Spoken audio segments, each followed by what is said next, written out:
عزیز صاحب کو سلام کر لو تو اللہ معاف کرے، وہ جان چھڑانا مشکل ہو جاتی ہے. میں نے صرف پیچھے اتنا پوچھا، میں نے کہا کی حال ہے طارق صاحب؟ بس یار اللہ دا شکر ہے، تو سنا کی حال نے تیرے؟ کہنے لگے زندگی کے نہا خانوں میں جب پگ ڈنڈیوں پہ اڑتے ہوئے پرندے جب پرواز کرتے ہیں تو سورج کی کرنیں ایک ایسی جگہ چلی جاتی ہیں جہاں انسان اپنے ادراک سے دور ہوتا ہوا شفق کے اس پار چلا جاتا ہے.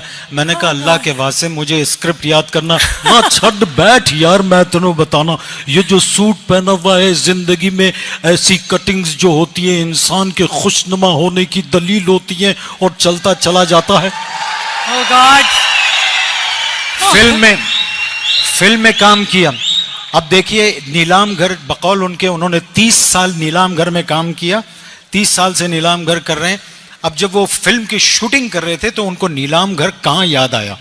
ایک جذباتی سین تھا، عدالت لگی ہوئی تھی، جج بیٹھے ہوئے تھے اور یہ کھڑے ہوئے کہہ رہے ہیں وہ عدالت دل کی عدالت نہیں تھی جہاں کا قانون اسے معاف کر دیتا، وہاں گواہ تھے، اقرار جرم تھا، بے شمار نگاہ مجسم سوال تھی کہ میں منصف ہوں یا کوئی اور. پاکستان زندہ باد.